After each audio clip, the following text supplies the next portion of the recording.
HIV infection. Nearly 60 million people infected since the beginning of the epidemics, 35 to 37 million people infected now. And the larger burden of the infection is in developing countries, but still the infection is spreading even in Western countries, in Europe, in Australia, and in the United States, in North America, and even in bigger countries of Asia, such as China and India. Well, the new development in therapy have been really exciting during the last 10 years.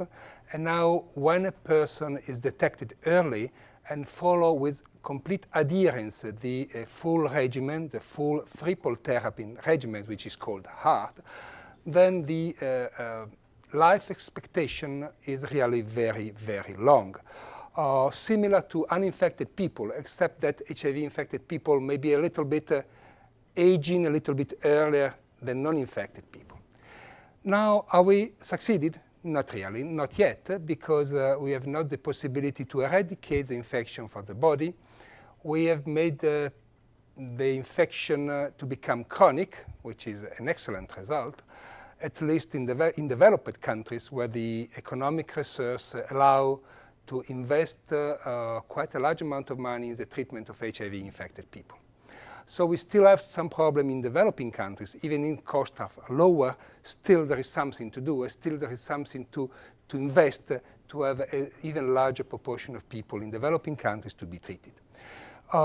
We have the possibility for naive people now to achieve undetectable level of viremia in the vast majority. I would say that even more than 90% of the people who are in treatment could reach undetectable level of viremia if they follow with adherence the suggested regimen.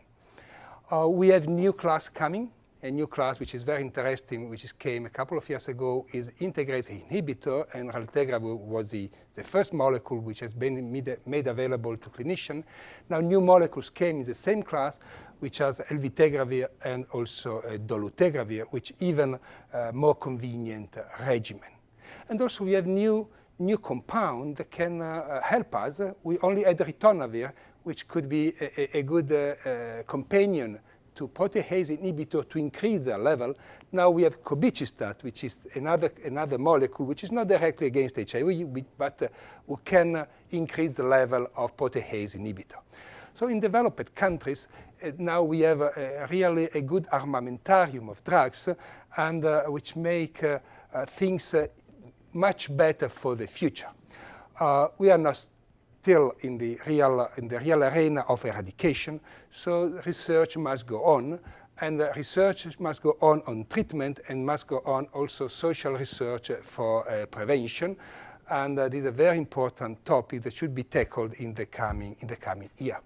Research should also tackle another very important topic, which is a more convenient regimen. Now we have single tablet regimens, which means only one pill per day makes the doctor away. That's what is said somewhere.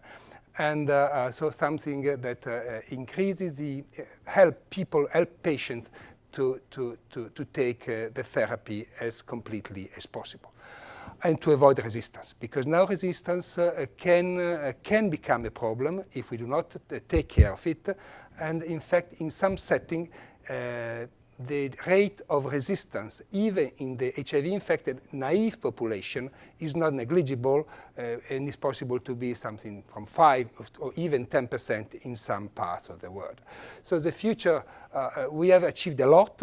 Still something has to be achieved, and the major task, in my opinion, is also to bring the achievements in low and middle income countries.